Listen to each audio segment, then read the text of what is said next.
다 같이 찬송가 315장 찬송하겠습니다. 315장입니다.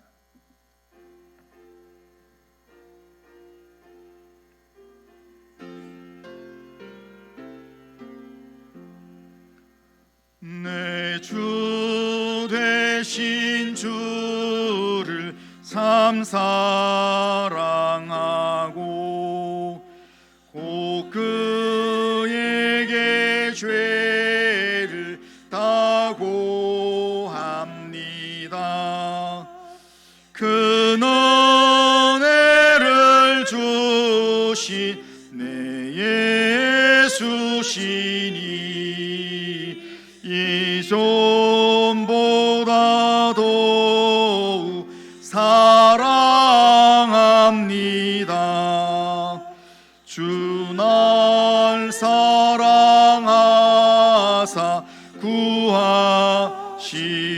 구하시려고 저 십자가 고난 당하셨도다. 그가 시관 쓰신 내 주 배우니 이 존보다 더욱 사랑합니다. 내 평생에 힘쓸 그 큰 의무는 주 예수의 덕을 늘 기림이라. 숨질 때에까지 내 할 말씀은 이 존보다 더욱 사랑합니다. 그 영광의 나라 나 들어가서 그 풍성한 은혜 늘 감사하리. 금면류관 쓰고 나 찬송할 만 이 존보다 더욱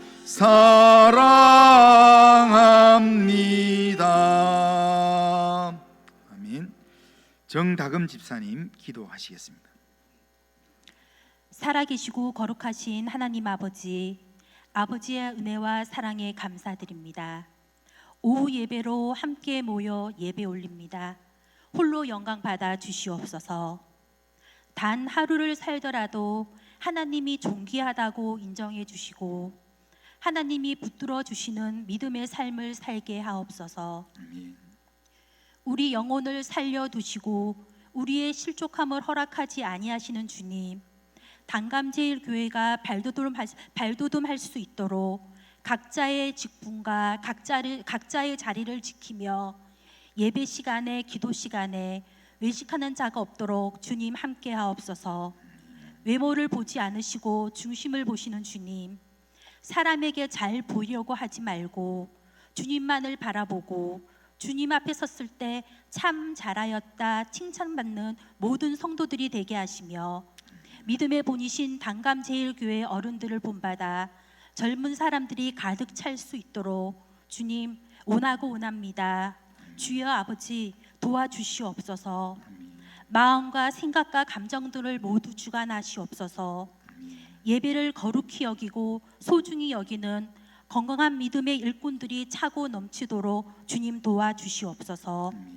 하나님의 생명의 말씀이신 하나님이 사용하시는 교회와 성도가 되려면이라는 말씀을 전해주시려고 귀한 발걸음 해주신 김교성 목사님께 영적으로나 육적으로나 강건하게 하시며 말씀과 기도에 능력이 있게 하시옵소서. 우리의 모든 필요를 아시고 늘 공급하시는 하나님을 찬양합니다. 예수님 이름으로 기도드립니다. 아멘. 자, 자, 시온 찬양대 찬양하겠습니다.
아멘.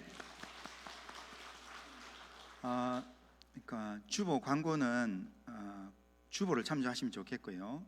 주보에 없는 내용 중에서 지난번에 한번 제가 말씀드렸는데 우리 4월달에 전도 축제 하면서 그 전도 건빵이 있습니다. 전도 건빵이 조금 있어서 그래서 이거 지금 그냥 거기 뭡니까 이게 기간이 2023년 11월 11일까지거든요. 그래서 이거 계속 두면 안 될 것 같아서 그래서 이걸 이렇게 봉지로 담았습니다. 근데 전도지하고 지금 전도 건빵을 넣었는데요. 전도 건빵 거기 뭐죠? 전도지 붙였는 거 하나 하고 안 붙였는 거 하나 하고 그렇게 여기 지금 봉지 뜯으면 2개가 들어 있습니다. 그래서 이거 전도하실 분만 가져가셔야 됩니다. 하시는데 전도하시는 분들은 가져가셔가지고 하나는 전도하고 하나는 본인이 먹을 수 있습니다. 그런데 전도 안 하는 분들은 먹을 자격이 없습니다. 원래 일하지 않는 자는 먹지도 말라, 이게 성경적 원리이기 때문에 오후 예배 마치고 1층 뭡니까 사무실 앞에서 지금 나눠 드릴 테니까요. 1인당 하나씩인데 나는 전도 못한다 하시는 분은 가져가시면 안 돼요. 괜히 가져가서 먹으면 배탈 납니다. 그러니까 이게 전도용으로 쓰시고 그 어른분들이 그러더라고요. 이거 먹어보니까 되게 맛있더라 하면서 좀 주면 안 되나 하는데 먹고 싶은 사람은 전도하십시오. 그러면 드리겠습니다. 지금 아직도 많이 있으니까요. 안에 많이 있으니까 전도하실 분만 오늘 시범적으로 가져가시고 다음 주에도 전도하실 분들 사무실에서 받아가시면 좋겠습니다. 요거 마치고 1층 사무실 앞에서 받아가시면 좋겠습니다. 예? 그러니까 안 받아가시는 분은 전도 안 하시는 줄 제가 알겠습니다. 자, 하나님 말씀 보겠습니다. 자, 하나님 말씀은 디모데후서 2장 20절에서 21절 신약 성경 345면에 있습니다. 디모데후서 2장 20절에서 21절. 다 찾았으면 우리 같이 한 목소리로 한번 읽겠습니다. 2장 20절 21절 같이 읽습니다.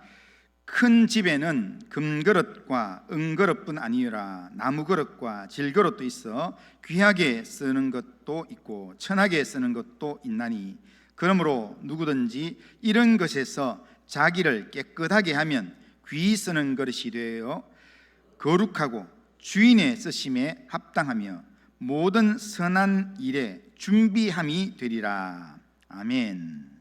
자, 오늘 봉독하신 말씀 가지고 하나님이 사용하시는 교회와 성도가 되려면 이란 제목으로 김교성 목사님 설교하시겠습니다. 김교성 목사님은 저희 이 노회 또 시찰에 같이 있다가 또 인도네시아에 또 가셔서 거기서 사역하셨던 분인데 오늘 또 우리 성도님들한테 꼭 필요한 말씀을 주실 거라 믿습니다. 한번 나오실 때 한번 환영하면서 박수로 환영하겠습니다.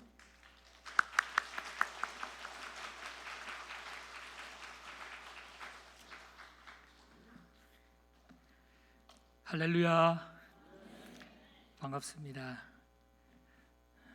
9월 온가족 예배를 통해서 우리 당감제일교회 모든 성도님들을 만나게 되어서 참 반갑고 감사합니다. 이 시간에 나오신 여러분들에게 하나님께서 갑절의 은혜를 주실 줄로 믿습니다. 하나님께서는 참새 한 마리도 의미 없이 땅에 떨어뜨리지 않는데 저를 이곳에 오늘 보내신 목적도 분명히 있으리라고 믿습니다. 저를 통해서 제가 깨달은 말씀과 은혜를 통해서 여러분들에게 하나님이 뭔가 주시기 위해서 보낸 줄로 믿습니다. 여러분 함께 말씀에 귀 기울이며 은혜 받는 시간이 되기를 주님의 이름으로 축복합니다. 우리 양 목사님 아까 잠깐 말씀해 주셨는데 노회에서 같이 사역을 하고 가까이에 있으면서 같이 동역하면서 형제처럼 그렇게 잘 지냈었습니다. 또 대구 서현교회 제 후배고 그래가지고 여러 가지 면에서 공감대가 많이 잘 형성되어 있어서 참 그동안 외롭지 않게 사역을 할 수 있었습니다. 제가 자카르타 가서도 위임식 할 때 또 현지 목회자들을 교육하는 컨퍼런스 할 때 목사님 같이 오셔서 위임식의 순서도 맡아주시고 강의도 해주셨습니다. 여러분 요즘 목사님 잘 만나는 것도 큰 은혜고 복이고요. 또 성도들이 교회를 또 성도들을 형제들을 잘 만나는 것도 복인데 여러분들 목사님 잘 만난 복 받았다고 생각하십니까? 또 성도들 간에 좋은 믿음의 식구들 만났다고 생각하십니까? 할렐루야. 참 귀한 교회입니다. 앞으로 하나님 앞에 오늘 말씀 따라서 깨끗한 교회가 되고 거룩한 교회가 되어서 또 귀하게 사용되어지는 교회와 성도들이 되시기를 주님의 이름으로 축원합니다. 저는 2017년 10월 31일까지 가야제일교회에서 13년 동안 사역을 하다가 2017년 11월에 인도네시아 자카르타 한인연합교회에 부임해서 4년 동안 담임 목회와 선교 사역을 감당하다가 여러 가지 개인 사정에 의해서 지난해 잠시 귀국했습니다. 그동안 1년 조금 지나게 좀 쉬었다가 여러 가지 상황들 좀 정리했다가 아마 올 연말에 다시 인도네시아에 갈 것 같습니다. 일단은 파송교회나 파송하는 선교단체는 없이 저 개인적으로 들어가서 사역을 하다가 하나님께서 만나게 해주시는 후원교회나 또 우리 성도들이 생기면 주님의 재림을 준비하는 그런 선교회를 하나 만들어서 이슬람 지역을 주 타켓으로 하는 그런 마지막 때에 맞는 그런 사역을 본격적으로 해볼까 합니다. 그동안에 부교역제 10년, 담임 목회 17년 뭐 이렇게 하면서 얻은 나름대로의 하나님이 원하시는 그 뜻들을 선교 현장에서 인도네시아에 있는 현지 목회자들과 교회에 잘 이식할 수 있는 그런 사역을 하도록 여러분들께서 생각나실 때 기도해 주시고 또 성령님이 감동하시면 후원이나 또 여러 가지 함께 동력할 수 있는 그런 길도 열릴 수 있기를 바랍니다. 제가 우리 양 목사님에게 오늘 말씀을 전해달라는 부탁을 받고 사실 그동안 한 1년 정도를 공식적으로 말씀을 전하지를 않았던 것 같아요. 한 7, 8개월 전에 부전교회에서 한번 전하고 계속 푹 쉬었던 것 같은데, 그래서 너무 오랜만에 혹시 말씀 연구하고 가르치는 감각을 잃을까 싶어서 저 혼자 말씀 준비하고 또 그 말씀 나누고 뭐 이런 훈련들을 했는데, 그래도 오랜만에 이렇게 해서 모르겠어요. 인간적으로는 좀 걱정이 되는데 성령님께서 강하게 역사하신다면 남다른 은혜가 오늘도 임할 줄로 믿습니다. 그래서 말씀을 뭘 전할까 생각하며 기도하다가 하나님이 사용하시는 교회와 성도가 되려면 이 시대에 하나님은 분명히 쓰시고자 하는 교회, 쓰시고자 하는 일꾼들이 필요한데 하나님이 원하는 그런 교회와 그런 일꾼들이 많지 않는 것 같아요. 그래가지고 단감제일교회, 제가 잘 아는 교회고 또 성도들을 사랑하는 교회이기 때문에 하나님 보시기에 쓰임받는 교회, 마지막 때에 하나님이 쓰시는 그런 성도들이 되기를 원하는 마음으로 이 말씀을 준비했습니다. 먼저 우리가 하나님 앞에 쓰임받기 위해서는 이 시대의 영적 상황을 우리가 잘 분별할 수 있어야 됩니다. 이 시대의 영적 상황 흐름이 어떻게 흘러가고 있는지를 분별해야 됩니다. 워낙 살기 좋은 시대가 되고 편리한 시대가 되다 보니까 우리가 긴장을 조금만 풀면 신앙적인 그런 자세가 흐트러지게 됩니다. 한국 교회가 지금 많이 흐트러졌잖아요. 너무 잘 살다 보니까, 편리하다 보니까. 그러나 우리가 다시 영적으로 긴장해서 지금의 영적 상황을 잘 파악한다면 이 영적 상황에서 내가 해야 될 일이 무엇이고 우리 교회가 해야 될 일이 무엇인가를 잘 깨달을 수 있으리라고 생각합니다. 저는 먼저 인도네시아에 대한 부분을 말씀드리고 싶어요. 여러분들 아까 주보 보니까 인도네시아의 어느 선교사님 협력하시는 그런 선교사님도 계시던데 인도네시아가 전혀 생소하지 않으리라고 생각합니다. 인도네시아 선교의 필요성을 먼저 한번 말씀드리는데, 먼저 세계의 영적 상황을 우리가 한번 볼 필요가 있습니다. 그림 1번을 한번 좀 띄워주실 수 있으면 띄워주십시오. 여기 보면 대륙별로 세계 인구 2020년 기준으로 약 78억 정도 됩니다.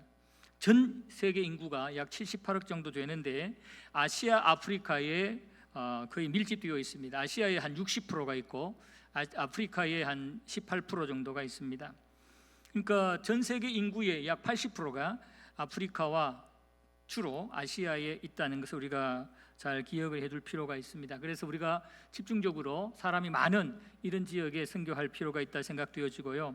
그 다음에 두 번째 우리가 볼 것은 세계 종교의 분포 상황을 한번 보면 좋겠어요. 그림 2번 보면 여러분들 가지고 있는 제가 나누어드린 핸드북에는 흑백으로 되어 있어가지고 잘 구분이 안 돼요. 그래서 제가 사진으로 띄워드리는데 보시면 컬러풀하게 되어 있는데요. 보라색 계통 또는 조금 연한 계통이 천주교나 또 정교 쪽의 나라입니다. 그리고 파란색 계통, 이쪽은 기독교 쪽의 지역입니다. 우리가 관심을 가지고 봐야 될 것은 초록색, 또 좀 진한 초록색 부분입니다.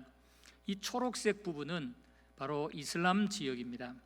보시면 아프리카 북부 지역이 거의 파랗죠.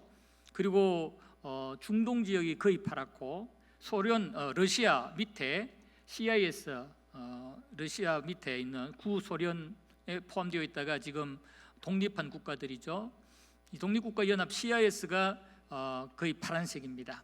그리고 보시면 여러분들 보실 때 우측 아래쪽에 보면 섬나라가 있는데 파란색이 초록색이 있죠. 저기가 인도네시아입니다. 파란색이 진할수록 이슬람 프로테이지가 높은데요. 보통 저 정도 진하면 아주 진한 초록색 정도 되면 최소한 80% 이상 무슬림들이 살고 있는 이슬람 국가라 생각을 하시면 됩니다. 그래서 세계 종교 분포 전체적으로 보시면 저렇고요. 주황색은 인도 힌두교입니다. 자, 한번 그 다음 걸 한번 보십시오. 다음 그림을 보여주십시오. 3번. 이 부분은 기독교 분포입니다. 기독교 분포인데 진할수록 기독교와 천주교 또 정교 이런 기독교적 종교가 밀집되어 있는 그런 나라라 보면 됩니다. 그러니까 북부 아프리카나 또 중동이나 또 시아에서 인도네시아 이 동남아 이쪽이 거의 기독교가 영향을 끼치지 못하고 있는 지역이라고 보면 되겠죠. 그 다음 4번 한번 띄워주세요. 예, 이 부분이 이슬람인데 왜 색깔이 저렇게 나왔나 모르겠는데 진한 색깔이 바로 이슬람 80% 이상 되는 그런 지역이다 생각하시면 됩니다. 주로 보면 아프가니스탄이 99.7% 무슬림입니다. 튀니지가 99.5%, 이란 99.4%, 이라크 99%, 대부분이 거의 100% 육박한 그런 지역이 저렇게 진한 지역입니다. 그리고 인도네시아 같은 경우는 88%가 무슬림이다 그렇게 생각을 하시면 되겠습니다. 그 다음 5번째 그림을 보여주세요. 예, 여기는 불교입니다. 불교 진할수록 붉은색이 진할수록 불교 프로테이지가 높은 지역이다 그렇게 생각하면 됩니다. 그 다음 6번 보여주세요. 이 부분은 힌두교입니다. 인도 중심으로 해서 힌두교는 그렇게 많이 퍼져 있지 않고 인도 중심으로 해서 국부적으로 종교가 분포되어 있는 것을 봅니다. 그 다음에 대륙별로 종교 현황을 한번 보면은요 7번째 그림을 한번 보아주세요. 저기 보시면 개신교와 천주교를 나누었습니다. 개신교는 7억 9천만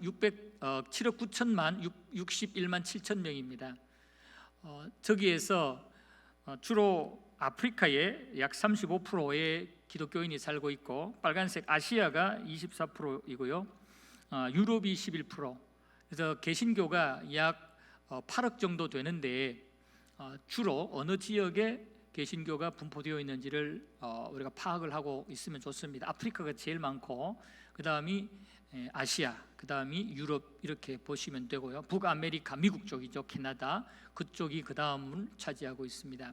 그리고 천주교는 개신교 우리 기독교보다 더 많습니다. 약 10억 가까이 됩니다. 보통 기독교 그러면 개신교와 천주교를 합쳐요. 그래서 약 18억 이렇게 보는데 일단 천주교만 보면 약 10억 정도 되는데 주로 남아메리카 쪽이 많습니다. 그러니까 미국 남쪽에 멕시코 있는 브라질 있는 그쪽이 천주교가 많고요. 그 다음에 유럽이 많습니다. 유럽이 약 23% 되고요. 아프리카가 15% 됩니다. 그러니까 천주교는 남아메리카, 미국 밑으로 중앙아메리카와 남아메리카 쪽이 대부분 천주교고 그리고 유럽과 아프리카에도 천주교가 상당히 있다 그렇게 생각을 하시면 돼요. 그래서 개신교와 천주교를 묶어서 보통 약 18억 정도 된다고 생각을 하면 되겠습니다. 그 다음 그림을 한번 보여주세요. 여기는 정교입니다. 약 2억 4천만 명 정도 되는데요. 정교가 CIS가 55%, 유럽 20%, 아프리카 20%, 거의 아시아 쪽에는 정교가 없습니다. 그 다음에 유대교를 한번 보시면 약 1,400만 명 정도 되는데요. 주로 중동, 북아메리카, 미국, 캐나다 쪽이죠. 그쪽으로 유대교가 많이 분포되어 있다 이렇게 보시면 되겠습니다. 그 다음 한번 보여주세요. 예, 우리가 관심을 가져야 될 이슬람인데요. 이슬람은 약 16억입니다. 16억 정도 되는데 아시아의 약 47% 절반이 아시아에 밀집되어 있고 아까 우리가 도표 그림으로 본 것처럼 아프리카에 약 27%, 중동의 10%, CIS의 5%. 그러니까 이슬람이 집중되어 있는 지역이 아시아가 많고 아프리카가 많고 중동과 CIS, 구소련 그쪽이다라는 것을 보면 됩니다. 그래서 이슬람이 지금은 16억이고 우리 가톨릭과 개신교를 합쳐서 기독교가 약 18억 정도 되지만 거의 지금 따라왔습니다. 기독교는 거의 답보 상태고 이슬람은 계속 증가 추세라 선교학자가 2025년 정도에는 이슬람이 숫자가 능가하지 않겠느냐 그렇게 예측을 하고 있습니다. 그 다음은 한번 보여주세요. 예, 토속 종교입니다. 토속 종교인데요. 힌두교와 불교인데요. 거의 특정 지역에만 있다고 보면 됩니다. 완전히 빨간색이잖아요. 힌두교 아시아에 99% 있고요. 불교도 아시아에 99%. 거의 힌두교와 불교는 아시아 지역에 위치해 있다 그렇게 생각하시면 됩니다. 그 다음 보여주세요. 그다음에 이제는 전체 그 대륙별로 한번 보면 아까 말씀드린 것처럼 세계 인구가 약 78억 정도 된다고 했는데요. 그 중에 제일 많은 숫자가 천주교와 개신교를 나누었을 때 보라색이 이슬람교입니다. 이슬람교가 23% 제일 많습니다. 개신교와 천주교를 합치면 아직은 뭐 한 2, 3% 정도 더 많지만, 그러나 천주교와 개신교를 나누면 이슬람이 훨씬 더 많다라는 것을 아시면 되고요. 그 다음에 천주교가 15%, 그 다음에 힌두교가 14%, 그 다음에 개신교가 11%입니다. 그러니까 우리 기독교가 전체 종교로 볼 때는 약 11% 정도밖에 안 돼요. 그러니까 아직도 세계적으로 선교하고 전도해야 될 그런 민족과 열방이 많다라는 것입니다. 그리고 아시아 지역을 보면 이슬람교가 20%, 힌두교가 24%, 불교가 13%, 개신교는 5%밖에 안 돼요. 그리고 천주교는 3%. 그러니까 개신교, 천주교 합쳐도 8%밖에 안 돼요. 아시아는. 그러니까 아시아에 선교를 많이 해야 된다라는 얘기죠. 그리고 이슬람이 20%, 그리고 힌두교하고 불교는 아시아를 기반으로 하고 있기 때문에 아시아에서도 퍼센테이지가 높습니다. 그 다음 거 한번 보여주세요. 유럽을 보시면 개신교와 천주교가 거의 뭐 한 절반 이상을 차지하고 있는데요. 그러나 유럽은 거의 경건의 능력을 다 잃어버려서 모양만 개신교고 천주교지 실질적으로는 복음적이지 않는 그런 대부분의 교회입니다. 심각하죠. 이슬람이 5% 정도 들어가 있습니다. 개신교, 천주교, 정교 이쪽이 거의 뭐 한 70% 정도 가까이 된다고 보지만, 그러나 영향력은 거의 없다 이렇게 생각하시면 됩니다. 여기도 역선교를 해야 될 그런 지역이다 생각하면 됩니다. 그리고 아프리카를 한번 보시면, 아프리카는 아까 보셨죠? 이슬람이 많이 있습니다. 그래서 약 절반 41%가 이슬람이고 개신교가 25%, 천주교 15%. 그래서 북쪽에는 주로 이슬람권이 형성되어 있고 남쪽에는 기독교가 형성되어 있어요. 그래서 중앙 아프리카를 이슬람과 남쪽의 기독교가 서로 이제 복음화 시키고 이슬람화 시키려고 아주 쟁탈전이 심합니다. 그래서 유혈 폭동이나 어떤 전쟁이 많이 일어나는 지역이 아프리카 중부 지역인데 대부분 종교 전쟁입니다. 기독교와 이슬람과의 종교 전쟁입니다. 그래서 전략적으로 이 중앙 아프리카도 우리가 선교에 힘써야 이슬람을 잡을 수 있다라고 생각할 수 있습니다. 그 다음 한번 봐주세요. 북아메리카입니다. 북아메리카인데요, 아까 말씀드린 대로 개신교가 대부분이고 천주교도 상당히 많습니다. 그래서 기독교, 개신교, 천주교 합치면 절반이 훨씬 넘는 그러한 지역이 북아메리카고요. 중앙아메리카는 대부분이 천주교입니다. 다음 넘겨주세요. 중앙아메리카는 넘어갔나 봅니다. 남아메리카와 오세아니아 지역인데요. 중앙아메리카도 남아메리카하고 비슷합니다. 모양이 대부분이 천주교 지역입니다. 오세아니아는 호주, 뉴질랜드 그쪽이죠.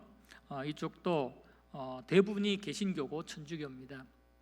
그러나 이쪽에는 무종교가 의외로 상당히 많아서 이 무종교인들이 어떤 종교를 가지느냐, 이것이 상당히 중요한 영적 흐름을 탈 수 있는 그런 지역이라 생각합니다. 그 다음에 독립국가연합, 그 다음 걸 한번 보여주세요. CIS 독립국가연합, 소련 연방에서 독립한 그런 지역들 끝에 스탄자 들어가는 나라들이 대부분 이 독립국가연합인데, 여기 보면 이슬람이 27%, 또 정교, 러시아의 영향을 받아서 정교가 약 46% 정도 됩니다. 그리고 중동을 보시면 이슬람이 거의 93%, 중동은 대부분이 이슬람 국가다 그렇게 생각을 하시면 되겠습니다. 이래서 세계의 영적 흐름을 제가 시간을 줄이기 위해서 그렇게 대충 이렇게 넘어왔는데, 여러분들이 한번 그려보시면 좋겠고, 나누어드린 유인물이 흑백이라서 좀 어렵지만 나중에 컬러가 나오면 다시 공급을 해드릴 텐데 한번 보시고 세계의 영적 지형도, 영적 상황도를 머릿속에 그리고 앞으로 기도할 때는 이쪽이 이런 종교가 강하고 이런 필요성이 있는데 하나님 기회를 달라고, 길을 열어달라고 기도하고 그러면 효과적인 그런 기도를 할 수가 있을 것입니다. 그래서 우리가 하나님 앞에 쓰임받는 교회가 되고 성도가 되려면 첫 번째는 영적 상황을, 세계의 영적 상황을 항상 머릿속에 마음속에 품고 기도할 수 있어야 된다라는 것입니다. 그리고 두 번째 우리가 생각하려면 마지막 주님이 재림하실 때의 영적 상황을 우리가 예측해 볼 수가 있습니다. 저는 조심스럽게 주님이 재림하실 때 마지막 영적 치열한 싸움은 물론 세속화라든지 뭐 이런 것들이 있지만 종교적으로 볼 때는 기독교와 이슬람의 영적 싸움이라고 생각을 합니다.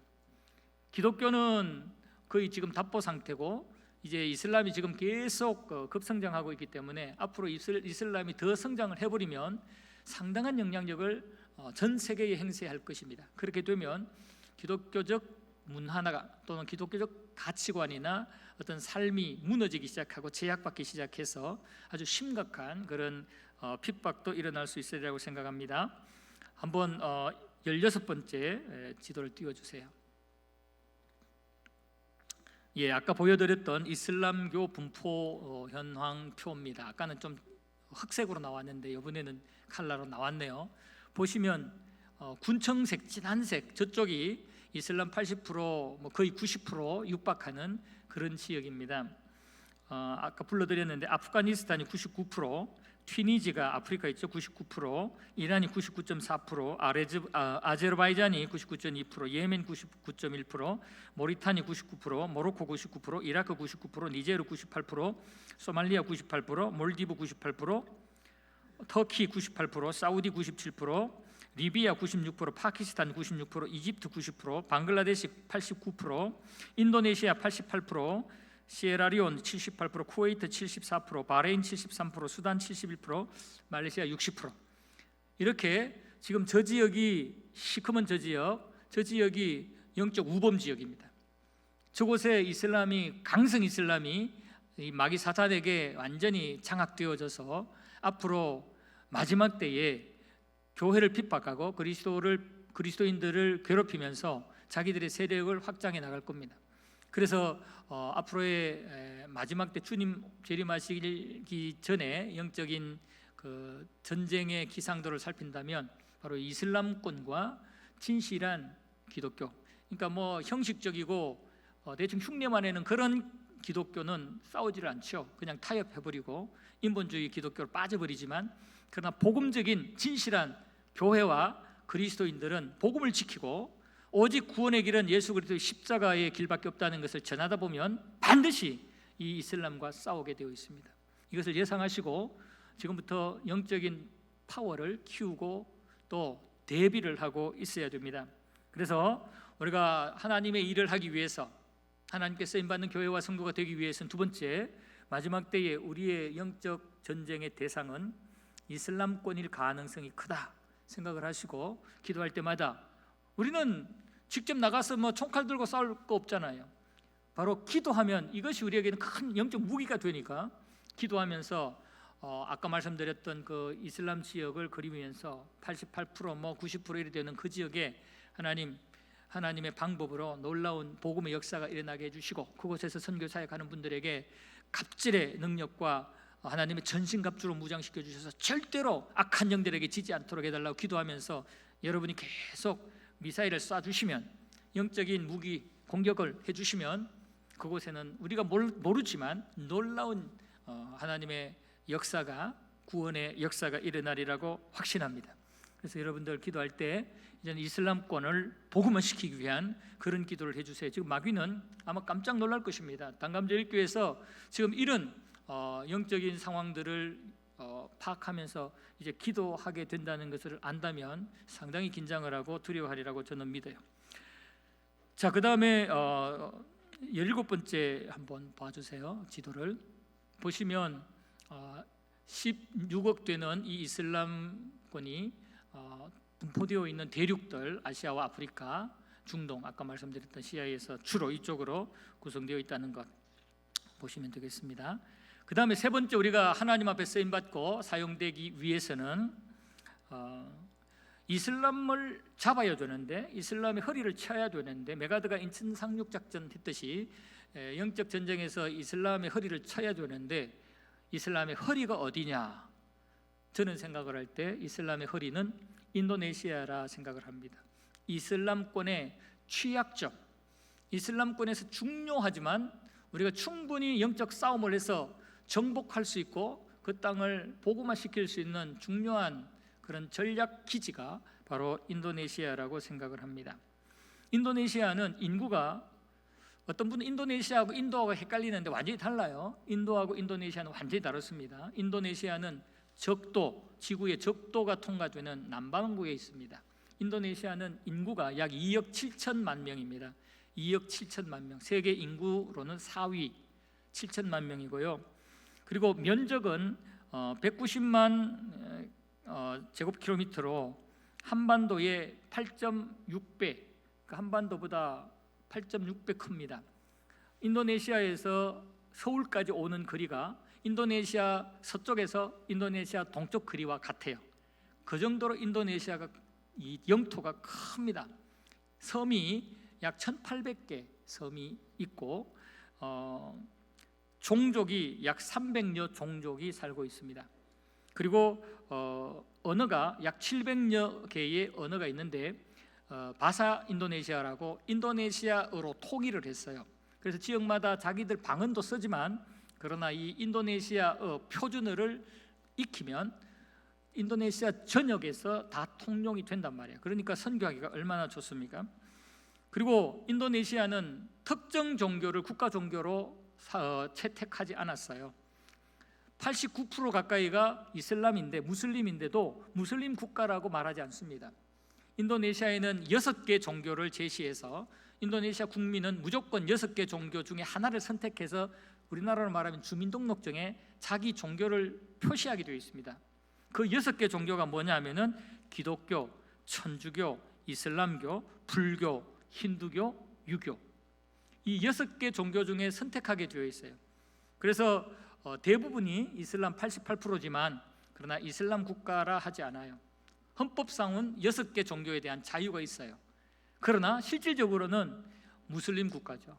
무슬림 사람들이 완전히 장악하고 하루에 5차례 이상씩 계속해서 스피커를 통해서 아잔 소리가 들립니다.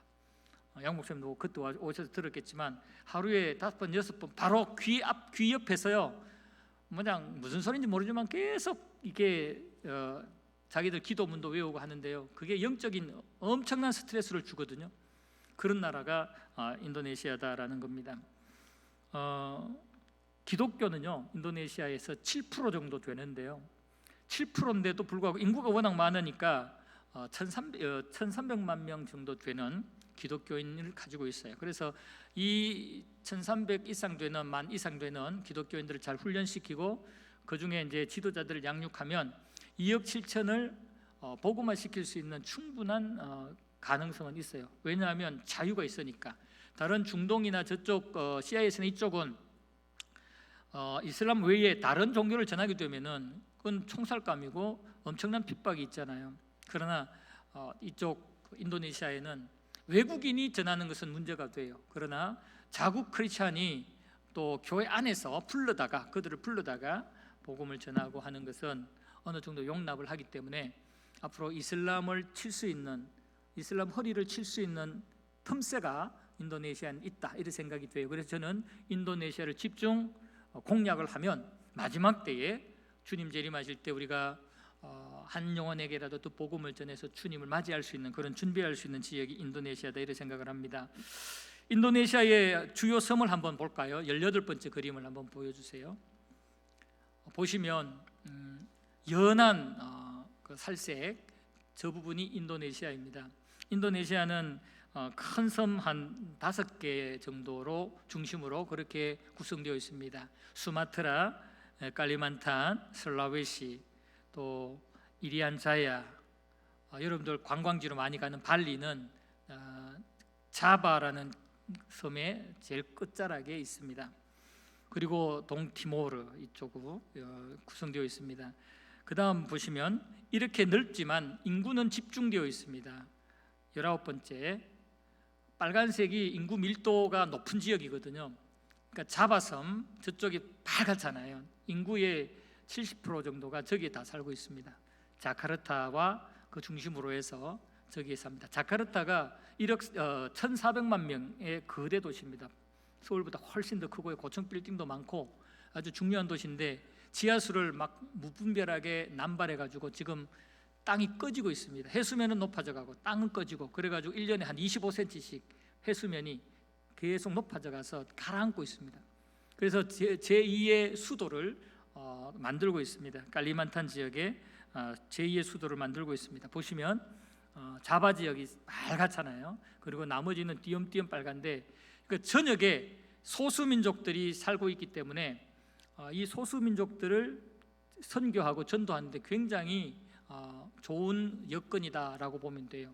막 대도시에 붙어 있고 하면은 여러 가지 제약이 있을 수 있는데, 떨어져 있으니까 무슨 짓을 하는지 몰라요. 통제가 안 돼요. 그러니까 그쪽에 현지인들이 들어가서 선교를 한다 그러면은 놀라운 일들이 벌어집니다. 그리고 반대로 마귀 사탄이 지금 무슨 짓을 하는지를 몰라요. 인도네시아 저 전역의 정글 속에서 마귀가 어떤 짓을 하는지 몰라요. 제가 현지에 들어가서 선교사를 통해서 직접 들은 얘기인데, 깔리만탄 저쪽 지역에서 사탄교라고 있는데, 이 사탄교의 사람들은 자기의 신분을 노출을 안 시킨답니다. 그래서 특정한 지역에서 정기적으로 모이지를 않고 장소를, 시간을 바로 연락을 하면 그때 장소와 시간에 맞춰서 가면을 쓰고 망토를 입고 그렇게 모인답니다. 왜냐하면 옷을 입으면 그 옷을 밖에서 보면 너 그때 있었지 하고 표가 나니까 가면을 쓰고 망토를 입고 서로 전혀 모르는 그런 상황에서 만나서 거기서 사탄을 찬양하고 사탄을 숭배하고, 그리고 그 안에서 혼음을 한대. 혼음. 그 안에서 막 이 사람이 뭐 누군지도 모르고 그 안에서 그냥 아주 문란한 그런 성행위를 하고, 그래서 아이가 생기면 이거는 사단이 우리에게 준 선물이다 해가지고 10달 동안 그 아이를 가진 여성은 아이를 잘 키운답니다. 그래서 10달 만에 아이가 출산하면 신이 준 선물이다 그러고 다 모여서 그 아이를 잡아먹는데요. 그러니까 지금 저 빨갛지 않은 또는 연한 빨간색 저쪽 지역에는 지금도 마귀가 그 더러운 짓을 그런 식으로 하고 있을지도 몰라요. 상상을 초월하는 그런 일들을 저곳에서 하고 있을지도 모릅니다. 우리 하나님께서 당신의 형상을 따라 만든 인간이 사단에게 종노릇하면서 그렇게 아이를 잡아먹고 사단을 숭배하는 그런 모습들을 보면서 얼마나 마음 아파하시겠어요. 그 중에 하나님의 택한 백성이 있다면 누가 그곳에 갈 것이냐, 이것입니다. 그곳에 지금 표는 없지만은 저곳에 하나님의 택한 백성이 있다면 복음을 먼저 하던 우리가 들어가야 되지 않겠냐고요.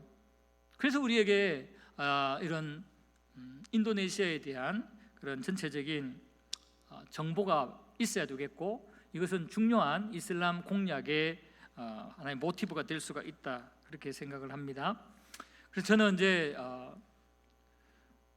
다시 연말에 들어가게 되면은 아마 한 10가지 정도의 사역을 지금 기도하면서 생각을 하고 있습니다. 아직은 파송교회는 후원자는 아무도 없어요. 저 혼자밖에 없지만 제가 빚진 마음들이 있어서 더 이상 견딜 수가 없어가지고 다시 들어가려고 하는데요. 한번 20번 한번 띄워줘 보세요. 저는 예수 제자들 선교 연구소를 만들려고 그럽니다. 그래서 한국 교회와 인도네시아 또는 전 세계의 영적 상황과 흐름을 연구해서 전 세계 교회에 공유하려고 합니다. 그래서 지금처럼 사실 알려주지 않으면, 종합해주지 않으면 모르잖아요. 그래서 전 세계 대륙별로, 종교별로 몇 년마다 데이트를 다시 업데이트 해가지고 알려서 함께 기도하고 필요한 전략을 같이 세울 수 있는 그런 연구를 하려고 합니다. 그리고 선교 자료와 전도 용품을 효과적으로 개발을 하는 그런 연구소가 되겠고요. 현지 목회자들과 현지 교회의 자립을 위해서 사업을 연구하고 보급하는, 인도네시아 목회자들 진짜 불쌍해요. 교회가 워낙 작고 또 교회에 재정이 없으니까 먹고 살기가 힘들어요. 그래서 이슬람에서 돈 조금 주면 믿음 없고 약한 사람들은 다 넘어가 버려요. 그래서 인도네시아 목회자들에게 우리 기존의 한국 교회 같은 이런 좀 능력 있고 여유가 있는 교회들이 지원을 해줘야 됩니다. 그래서 그분들이 마음껏 사역할 수 있도록 제가 사역자들 수백 명 만나가지고 같이 상담을 해보고 이렇게 물어보면 그들에게 제일 걱정이 먹고 사는 거예요. 사명은 있는데 당장 먹고 살 게 없으니까 너무 힘들어하는 거예요. 그래서 그분들에게 제가 자카르타에 있을 때는 저희 교회에서 한 교회당 우리 한국 돈으로 4만 원 정도만 지원해주면 한 달 동안 기본적인 생활은 할 수가 있어요. 그래가지고 한 500개 교회를 4만 원씩 매월 보내주고 그분들에게 또 1년에 한두 번씩 모아가지고 이제 그들을 격려하고 그들에게 치료, 뭐 건강이나 이런 부분들을 진단 치료해주고 하는 그런 사역들을 쭉 했는데요. 이것이 필요해요. 이분들은 그렇게 우리가 지원해주면 아주 순수하고 단순하기 때문에 주를 위해서 목숨 걸 수 있는 그러한 자입니다. 복음을 위해서 목숨 걸 수 있는 그런 자입니다. 그래서 그런 연구를 하려고 그럽니다. 그리고 우리 한국 목회자들의 훈련과 한국 교회의 중직자들, 피택자들, 다음 세대 이런 사람들이 이제는 한국 안에서는 교육 효과가 뚝 떨어져요.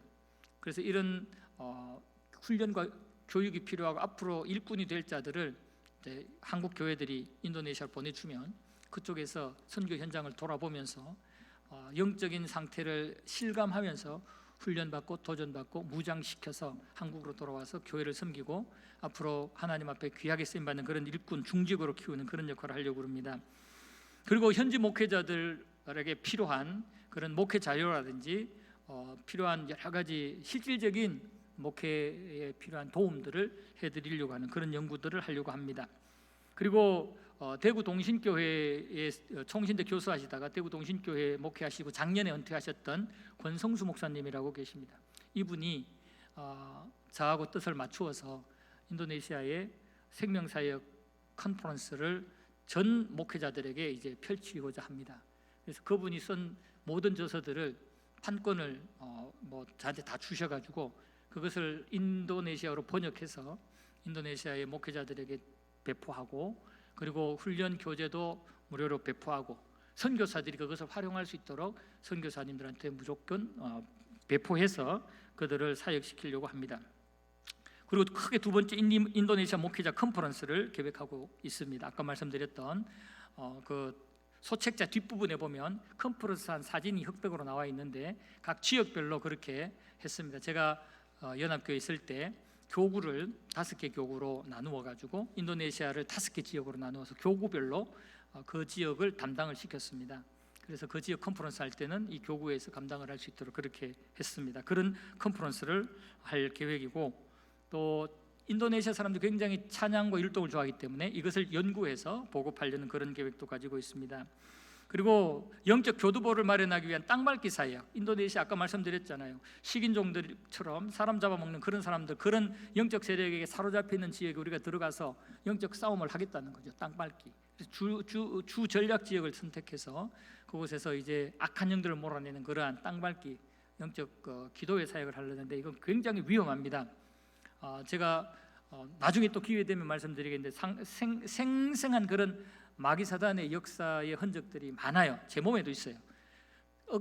엄청난 그런 일들이 지금도 벌어지고 있는데 그러기 위해서는 이제 예수의 생명의 능력으로 무장해서 들어가서 땅밟기 하면서 몰아내야 되거든요. 그런 사역들을 하겠다는 것이고 그리고 긍휼 사역, 인도네시아의 빈민들이 굉장히 많고 또 천재지변이 많이 일어나기 때문에 이러한 사람들을 도와주는 그런 역할들을 하려고 그래요. 그리고 그린 닥터스라고 여기 온병원 정근 원장께서 하시는 그 그린 닥터스, 제가 인도네시아에 있을 때 인도네시아 지부장으로 저를 시켰는데 딱 임명되고 한 몇 달 만에 제가 나와 버렸어요. 그래가지고 다시 이제 들어가서 이 그린 닥터스 사역도 같이 할까 싶습니다. 그리고 목회자 지원 사역 말씀드리고 교회 우리 한국 교회 지원 사역, 또 한인 선교사들 지원 사역, 또 한국 교회 지원 사역, 그리고 인도네시아뿐만 아니라 아프리카나 또는 CIS 중동 지역의 이슬람 지도자들, 기독교 지도자들을 초청을 해서 훈련시켜서 그들이 그 자기 조국에서 사역할 수 있도록 훈련시키는 그런 계획도 가지고 있습니다. 그리고 인도네시아 자카르타 인근에 또 한국의 선교 훈련원을 만들어서 그곳에서 앞으로 계속해서 주님 재림하실 때까지 이러한 영적인 상황들을 연구하고 보급하고 또 실제로 사역하는 그런 일들을 하려고 합니다. 참으로 엄청난 일인데 이 엄청난 일을 사람은 할 수 없고 혹시 여러분들이 들었을 때 목사님이 지금 뭐 가능한 말씀을 하시나 뭐 이런 생각이 드실지 모르겠지만 저는 부족하고 능력도 없지만 그러나 우리 하나님은 전능하시고 이것이 하나님이 기뻐하시는 일이기 때문에 하나님이 마음만 먹으면 이보다 더 크고 놀라운 일도 하게 하실 줄로 믿습니다. 그래서 여러분들께서도 이런 일에 함께 동참을 해주셨으면 좋겠습니다. 그림 21을 한번 보여주세요. 그림 21 아주 희한한 그림인데요. 저게 무슨 그림인지 아시겠어요? 호랑이 코끼리 코에 지금 얹어가는 게 뭐냐면 사자새끼입니다. 사자새끼인데 금색이 최고의 사진으로 꼽히는데요. 암사자와 암사자 새끼가 아프리카의 뜨거운 그 초원을 지나다가 너무 더워서 이 새끼가 더 이상 움직이지 못할 때 코끼리가 이 사자 새끼를 코에다가 이렇게 얹어가지고 호수로 물 있는 호수로 걸어가는 그 장면이라고 그럽니다. 이게 뭐 합성한 것인지 실제로 뭐 있었던 것인지 모르겠지만은 중요한 것은 이 모습이 너무 귀하고 아름답지 않습니까? 이 모습 보면 서로 협력하는 모습, 코끼리와 아기 사자, 힘 있는 코끼리가 아기 사자를 도와주는 이러한 모습들이 너무 귀하지 않습니까? 우리 하나님이 우리가 이 땅에서 하나님이 원하는 그 뜻을 이루기 위해서 협력한다면, 교회와 교회가 협력하고 성도와 성도가 협력한다면 얼마나 기뻐하실까요? 그리고 또 저것 보면은 이사야 선지자를 통해서 말씀하신 앞으로 천국이 임했을 때에 사자굴에 독사굴에 어린이가 손 놓고 어린 양과 표범이 함께 뒹굴고 그 말씀 있잖아요. 그게 떠오르는 그러한 모습입니다. 참 지금 너무나 피폐합니다. 이기적이고 세속적이고 인본주의적입니다. 그러나 이런 때에 우리 교회와 성도들이 하나님이 원하시는 그 일을 위해서 같이 협력한다면, 언뜻 보면 코끼리와 사자새끼가 서로 협력하는 게 맞지 않아요. 그러나 협력 실제로 하는 사진을 보니까 얼마나 아름다워요. 우리가 서로 협력한다면, 때로는 얼굴도 모르고 피부 색깔도 다른 그런 사람들과 서로 협력하고 서로 같이 기도하며 하나님 나라를 위해서 같이 영적 싸움에 임한다면 그것만큼 하나님이 기뻐하실 일은 없으리라 생각을 합니다. 그래서 우리는 지금 이 시대의 영적 상황들을 잘 파악하고 있다가 하나님께서 언제든지 쓰시고자 할 때 쓰임받는 그런 모습을 가지면 참 좋겠다 생각을 합니다. 영적 상황뿐 아니라 지금 이 시대의 일반 사회 상황도 우리가 좀 알 필요가 있는데요. 지금 이 시대는 희한한 시대가 되어버렸습니다. 일하기 싫어하고 다른 사람들에게 간섭받기 싫어하고 힘들게 살기 싫어하는 그런 시대가 되어버렸습니다. 그래서 땀 흘리며 육체적 노동을 하는 그런 공장이나 회사에는 일꾼이 없어가지고 일꾼 구하느라고 힘들어하고요. 또 특정한 사람들은 직장을 구하지 못해가지고 지금 실직자의 모습으로 있는 그런 경우가 많습니다. 이쪽엔 일꾼이 부족하고 이쪽에는 일꾼이 남아돌고 이 사람이 이쪽으로 가면 되겠는데 안 가요. 왜냐하면 그 일이 싫다는 거예요. 땀 흘리고 힘든 일이 싫다는 거예요. 나는 편하게 쉽게 돈 벌고 싶다라는 겁니다. 이것이 인본주의와 또는 물질 만능주의, 이기적인 그런 철학과 쾌락주의적인 철학의 산물입니다. 우리 민족이 참 보릿고개 시절을 지나서 갑자기 이렇게 부유한 나라가 되고 모든 상황이 좋아지다 보니까 너무 자만해지고 인본주의와 쾌락주의에 빠져서 이제는 어렵게 일하는 걸 싫어해요. 쉽게 돈 벌고 편하게 살고 육체적인 욕구와 쾌락을 충족시키는 그런 일에 더 빠져있는 그런 우리 민족이 되어버렸어요. 이 시대의 사회가 되어버렸어요. 문제는 시대는 그렇다 치더라도 교회와 그리스도인들은 신앙생활을 함에 있어서 그러지 말아야 되는데 신앙생활에 교회와 그리스도인들도 그렇더라는 겁니다. 교회와 그리스도인들 오늘 살펴보세요. 힘든 일들 교회 하기 싫어합니다. 땀 흘리는 사역, 하나님이 기뻐하시는 일이고 하나님의 말씀이라도 딴 사람이 하기를 바라고 다른 교회가 하기를 바라고 싫어합니다. 목회자들이 하나님 앞에 받은 사명 감당하려고 어떤 일들을 계획하면 성도들이 싫어해요. 아니 좀 가만히 계시지, 우리 교회가 뭐 답답하다고 그런 일을 합니까? 저런 일을 합니까? 그냥 목사님 가만히 계시다가 조용히 은퇴하십시오 이럽니다. 목사님이 사명감을 가지고 열심으로 일하다가 때로는 교회에서 쫓겨나는 경우도 있어요. 우리는 그런 일을 하기 싫다는 거예요. 우리는 하나님의 뜻이고 말씀이고 간에 우리는 그냥 편하게 와가지고 불안하니까, 우리의 삶이 그냥 불안정하니까 하나의 보험 들은 것 좀 해가지고 그냥 교회 와서 좀 안심하다가 그냥 돌아가고, 교회 안에서 그냥 성도들 간에 교제하고 돌아가고, 그러려고 그런 모습으로 종교 생활하는 그런 교회와 성도들도 많다는 거예요. 사회가 그렇게 되었는데 그 사회 영향을 받아가지고 교회 안에도 그런 교회, 그런 그리스도인들이 많은데, 이러한 상황을 우리가 꿰뚫어 보자는 거예요. 나는 그렇지 않는가? 우리 교회는 그렇지 않는가? 한번 꿰뚫어 보자는 거예요. 여러분 어떻습니까? 하나님이 원하신다면 굳은 일도 할 수 있습니까? 하나님이 원하시는 말씀, 땀 흘리고 헌신하고 희생해야 되는 그 하나님의 말씀에 여러분 순종할 수 있습니까? 왜 아멘 안 하십니까? 아멘이 안 나오십니까? 두렵습니까? 여러분 착각하지 마세요. 우리가 신앙생활하는 것은 나만 구원받는 것, 그게 최종 목적이 아닙니다. 우리의 신앙생활의 최종 목적은 하나님 나라가 확장되면서 살아계신 하나님이 온 민족과 일방들에게 전파되면서 하나님이 영광을 받으시는 것이 우리 신앙생활의 최종 목표입니다. 나만 구원받는 것으로 만족하면 이것은 어린아이 수준의 신앙에 불과합니다. 정말 주님의 마음을 알고 하나님 아버지의 마음을 안다면 우리 주를 위해서 내가 가지고 있는 것 포기할 수도 있고 내놓을 수도 있고, 남들이 안 하는 그런 주님이 원한다면 그 일을 할 수도 있어야 됩니다. 저는 당감제일교회와 이 시간에 나온 여러 성도들이 그런 하나님이 쓰시는 일꾼들이 되기를 축복합니다.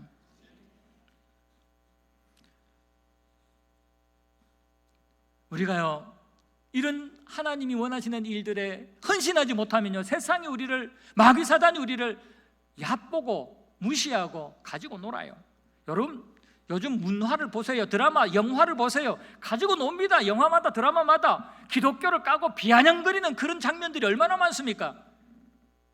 어느 드라마는 위에서는 예배드리고 있는데 밑에서 목사의 딸이 마약을 마시는 그런 내용이 영화에 나오는, 그리고 그 목사는 완전히 범죄자, 교인들을 노역을 시키고 착취하고 그런 것들을 영화에 넣어요.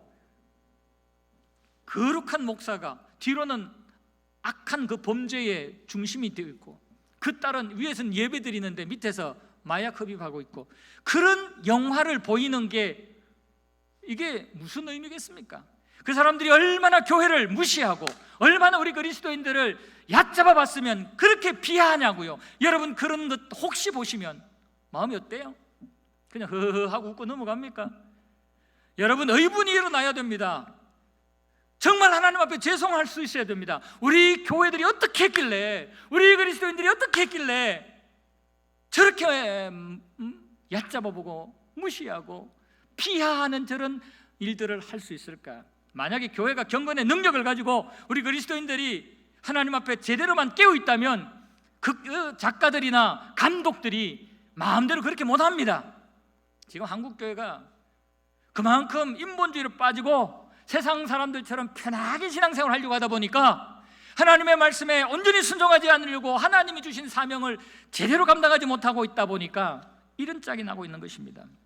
오늘 이 디모데후서에서 바울은 에베소 교회에 사역하고 있는 디모데에게 편지를 쓰면서, 에베소 교회가 지금 오늘날 우리와 같은 겉짝이거든요. 당시에 네로 황제가 로마에 화재가 난 것을 기독교인들이 화재를 냈다 하면서 기독교인들을 처음에는 로마 시내에 있는 기독교인들만 핍박하다가 점점점 로마가 통치하고 있는 전역의 기독교인과 교회를 핍박하기 시작합니다. 그러니까 이 에베소 교회도 핍박을 받고, 그 핍박을 받다 보니까 많은 교인들이 이탈을 하는 거예요. 그곳에 사역하고 있는 디모데에게 지금 디모데야 어려운 시대에 어려운 교회에서 사역하고 있는데 네가 제대로 된 지도자가 되고 제대로 된 사역자가 되어서 네가 섬기는 그 에베소 교회가 하나님께 쓰임받는 교회가 되게 만들어라. 거기에서 말장난 좋아하고 세상 향락과 풍랑에 유행과 풍조에 빠져있는 그들로부터 너는 정신 똑바로 차리고 흘러가지 말고 영적 정체성을 분명히 가지고 깨끗한 그릇이 되어서 더러운 세상에 휩쓸려 더러운 그릇이 되지 말고 더럽고 추한 더러운 악한 세상에서도 너는 깨끗한 그릇이 되어서 하나님이 쓰실 수 있는, 지금 하나님이 쓰실 수 있고 앞으로 하나님의 일에 쓰임받을 수 있는 준비된 그릇이 되어라 라고 말씀을 하고 있는 것입니다. 저는 이 말씀이 오늘날 저와 여러분들에게, 우리 단감제일교회 주신 말씀이라고 생각합니다. 참 어렵습니다. 아까 말씀드린 것처럼 지금 마귀사단이 우리를 그냥 얕잡아 보고 있습니다. 어려운 시대입니다. 그러나 우리가 이런 때에도 이 타락한 세상에 더럽혀지지 아니하고 세속화되지 아니하고 인본주의 빠지지 아니하고 이기적 신앙생활에 빠지지 아니하고 하나님 말씀에 붙잡혀서 복음을 지키고 성령에 충만한 믿음의 삶을 살다 보면은 반드시 하나님이 단감제일교회를 쓰시고 여러분들과 여러분 가정을 쓰실 줄로 믿습니다. 그리고 앞으로 하나님의 때가 되면 여러분들을 들어 쓰실 줄로 믿습니다. 이것을 믿고 우리 마지막 때에 주님, 혹시 내가 살아있는 동안에 우리 주님 재림하신다면 내가 열심으로 주님의 일을 하다가 주님을 만날 수 있는 그런 교회가 되면 얼마나 좋겠습니까? 여러분, 디모데는 참으로 소심한 사람이고 또 여러 가지 면에서 인간적으로 보면 사람들이 별로 두려워할 그런 스펙을 가진 자가 아니에요. 그렇지만 바울은 그런 디모데가 질그릇과 같은, 나무그릇과 같은 그런 존재라도 깨끗하기만 하면 하나님이 너를 귀하게 쓰고 준비되게 만든다는 거예요. 하나님 나라는요, 재료가 중요한 게 아니에요. 상태가 중요한 거예요. 하나님 나라는요, 우리가 지금 뭐 가방끈이 기냐 짧으냐 이게 중요한 게 아니에요. 부자냐 가난하냐, 교회 생활 뭐 10년 20년 했냐 몇 달 했냐 이게 중요한 게 아니에요. 현재 지금 나의 영적 상태가, 지금 나의 어떤 삶의 모습이 얼마나 하나님 앞에 깨끗하냐, 얼마나 하나님 보시기에 경건하냐 거룩하냐, 이것입니다. 디모데가 소심하고 여러 가지로 연약함이 있고 부족함이 있어도 깨끗하기만 하면 하나님 앞에 쓰임받고 준비된 그릇이 될 수 있다고 말해요. 당시에 나름대로 배경을 가지고 있는, 사회적 권력을 가지고 있는 자들이 에베소 교회를 뒤흔들고 성도들을 따라 집을 다니면서 거짓 교사들이 악한 짓을 할 때에 디모데가 그들을 인정하지 아니하고 그들에게 기죽지 아니하고 그들에게 바로 서면, 그들 따라가지 아니하면 하나님이 디모데를 통해서 에베소 교회를 하나님이 원하는 그런 일꾼 교회로 만들어 주겠다라고 말씀을 하시는 거예요. 여러분, 하나님은 당신이 말씀 한마디로 모든 것들을 다 할 수 있어요. 하나님 천지창조하신 거 보세요. 말씀으로 다 끝내버리잖아요. 이 땅을 통치하는 것도 그냥 말씀으로 오토마틱으로 그냥 끝내버릴 수도 있어요. 그러나 하나님은 그걸 원치 않아요. 그래서 하나님은 아담 하와를 당신의 형상을 따라 만들어서 하나님 대신해서 이 땅을 다스리는 일꾼으로 세웠잖아요. 마찬가지로 지금도 하나님은 말씀으로 끝내버릴 수 있어요. 그러나 하나님은 그것보다 당신의 형상을 따라 창조되었고 예수님의 십자가의 보혈로 구원을 받은 교회와 그리스도인들이 하나님이 주시는 그러한 영적 무장을 해서 세상 속에 들어가서 하나님이 원하는 그 일을 하기를 기뻐하신단 말이에요.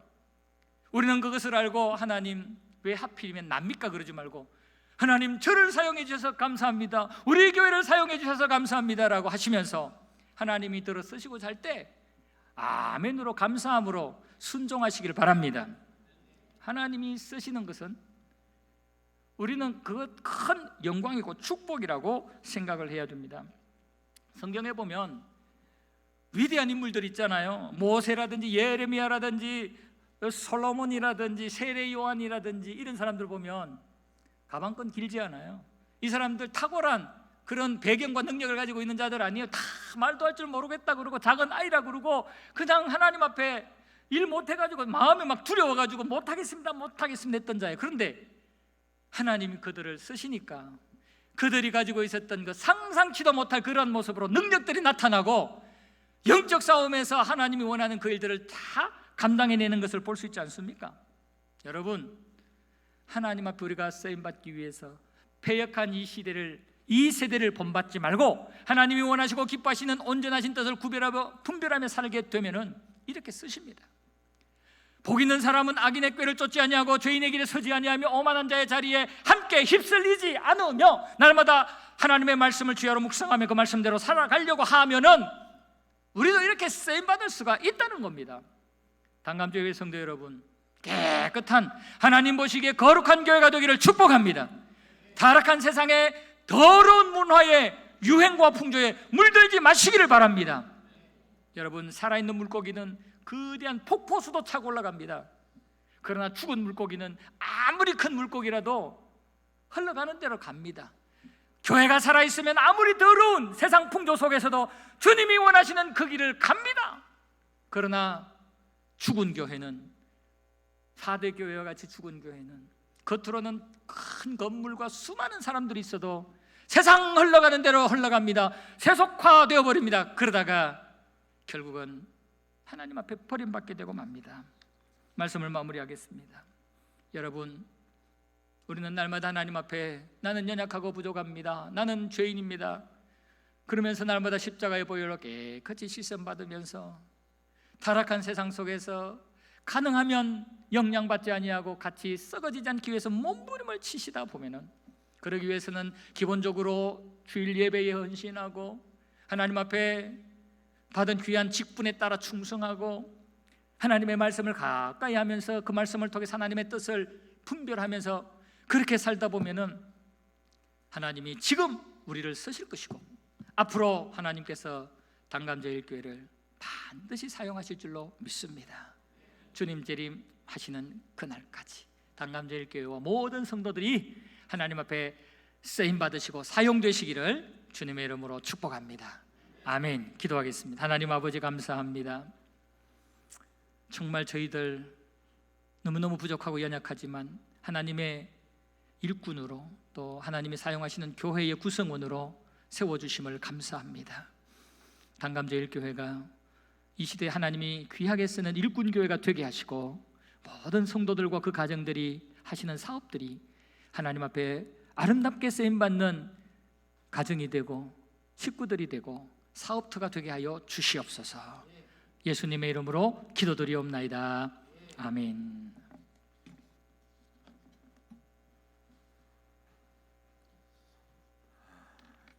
귀한 말씀 감사합니다. 오늘 선교 세미나가 되어버렸습니다. 오늘 정말 이렇게 꼭 들어야 될 그런 말씀들을 오늘 또 이렇게 시간에 선교 세미나로 말씀을 주셨는데, 우리 성도님들이 우리 교회가 정말 하나님 쓰시기에 합당한 그런 교회로 잘 준비되어서 정말 하나님께서 우리를 쓰시고자 할 때 마지막 때 귀하게 쓰임받는 우리 교회와 우리 성도님들 다 되시기를 주님의 이름으로 축원합니다. 우리 같이 찬양하겠습니다. 하나님의 사랑을 사모하는 자, 같이 찬양하고 기도하겠습니다. 하나님의 사랑을 사모하는 자, 하나님의 사랑을 사모하는 자, 하나님의 평안을 바라보는 자, 너의 모든 것 창조하신 우리 주님이 너를 얼마나 사랑하시는지 하나님께 찬양과 경배하는 자, 하나님의 선하심을 닮아가는 자, 너의 모든 것 창조하신 우리 주님이 너를 자녀 삼으셨네. 하나님 사랑의 눈으로, 하나님 사랑의 눈으로 너를 어느 때나 바라보시고, 하나님 인자한 귀로서 언제나 너에게 기울이시니 어두움에 밝은 빛을 비춰주시고 너의 적은 신음에도 응답하시니 너는 어느 곳에 있든지 주를 향하고 주만 바라볼 하나님 사랑의 눈으로, 하나님 사랑의 눈으로 너를 어느 때나 바라볼 보시고 하나님 인자한 귀로서 언제나 너에게 기울이시니 어두움에 밝은 빛을 비춰주시고 너의 적은 신음에도 응답하시니 너는 어느 곳에 있든지 주를 향하고 주만 바라볼지라 주만 바라볼지라.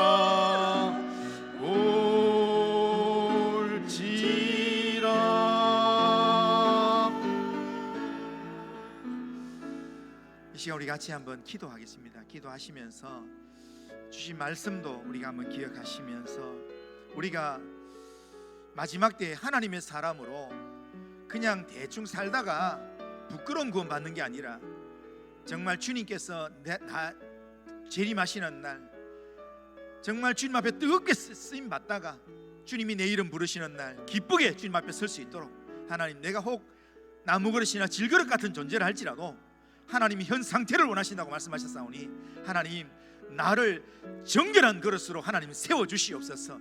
예수님 사랑하고 주님을 사모하며 의지하며 주님의 사명에 불타는 심령 되도록 하나님 우리의 영혼을 하나님 불태워 주시옵길 원합니다. 준비되어서 주님이 우리를 부르실 때 쓰임받는 일꾼, 쓰임받는 교회가 되도록 하나님 우리 교회를 하나님 사용하시고 주님 인도하여 주옵소서. 세계에 정말 복음이 필요한 많은 지역들이 있습니다. 그 지역들에 주의 사역 감당하는 선교사님들 붙들어 주시고 그 사역들 속에 하나님의 영광이 드러나도록 하나님의 복음이 편만하게 증거될 수 있도록 주님 인도해 달라고, 특별히 또한 이슬람 선교에 정말 허리라고 할 수 있는 인도네시아 하나님 붙들어 달라고, 인도해 달라고, 인도네시아를 통해서 하나님의 사역이 하나님 본격적으로 시작될 수 있도록 하나님 인도해 달라고 위해서 같이 한번 간절하게 우리 같이 한번 기도, 오늘 말씀 전하신 우리 김교수 목사님 위해서도 같이 한번 기도하고 우리 같이 한번 한 목소리로 기도하겠습니다. 같이 한번 기도하겠습니다. 거룩하신 하나님 아버지 감사합니다. 하나님 우리를 긍휼히 인도하셔서 오늘도 주님 바라보며 주님 의지하며 하나님 앞에 온종일 예배드리며 하나님 앞에 나가게 하신 하나님 아버지 감사합니다. 하나님 아버지 오늘 또 귀한 목사님 통해서 하나님 말씀 듣게 하신 하나님 아버지 감사합니다. 하나님 마지막 때 하나님께서 우리를 하나님 아버지 쓰시고자 할 때 하나님 아버지 부끄러운 것으로 서 있지 않게 하시고 하나님이 우리를 쓰시고자 할 때 주의 이름 앞에 쓰임받는 하나님 정결한 심령 될 수 있도록 주님 인도해 주시옵기나합니다. 그리스도의 좋은 병사로 하나님이 쓰실 때 하나님 아버지 귀하게 쓰임받는 하나님의 사람으로 쓰임받도록 하나님 우리를 붙들어 주시고 인도하여 주시옵길 원합니다. 하나님 아버지여, 정말 주님이 우리를 부르시는 그날 하나님 아버지여, 정말 주의 이름 앞에 하나님 아버지 귀하게 쓰임 부름받아서 하나님의 아버지 영광이 될 수 있도록 하나님 우리의 마음을 하나님 붙잡아 주시며 우리의 인생을 하나님의 거룩한 도구로 사용하시고 주님 인도해 주시옵긴 합니다. 거룩하신 하나님 아버지, 오늘도 붙들어 주시고 오늘도 인도하셔서 하나님의 거룩함이 하나님 우리의 삶을 통해서 나타나도록 주님 인도해 주시옵긴 합니다. 하나님 아버지, 우리가 있는 삶의 자리에서 정말 주의 일을 준비하며 복음 전하는 삶을 살며 기도하는 삶을 살 수 있도록 주님 인도해 주시옵긴 합니다. 하나님 아버지, 세계에 들어서 주의 복음 전하는 선교사님들 하나님 붙들어 주시며 하나님의 은혜로 하나님 인도하시며 하나님의 능력과 은혜로 하나님 축복하시며 하나님 인도해 주시옵긴 합니다. 하나님 특별히 하나님 아버지여, 이슬람 선교의 허리라고 할 수 있는 하나님 아버지 인도네시아를 하나님 축복하시며 인도네시아를 통해서 하나님의 영광이, 하나님의 나라가, 예수의 이 복음이 하나님 편만하게 증거되도록 하나님 역사하시고 주님 인도해 주시옵긴 합니다. 꿈을 품고 기도하며 하나님 앞에 하나님 소원 가지고 기도하는 아버지 김교수 목사님 붙들어 주시며 주님 인도하시며 하나님 아버지여, 하나님께서 돕는 교회와 돕는 성도들 하나님 아버지의 환경들을 하나님 열어주시고 인도해 주시옵기는 합니다. 오늘도 하나님 예배드리며 하나님 앞에 나가는 모든 성도들 붙들어 주시며 하나님 나약한 그리스도인이 아니라 하나님 주의 이름 위해서 믿음으로 걸어나가는 하나님의 사람들 다 되도록 주님 인도하여 주시옵길 원합니다. 주님께서 함께 하시고 은혜 베풀어 주시옵소서. 주님 의지합니다. 주님 함께하여 주옵소서. 예수님의 이름으로 기도합니다. 우리 김교성 목사님 나오셔서 축도하시고 예배를 마치겠습니다.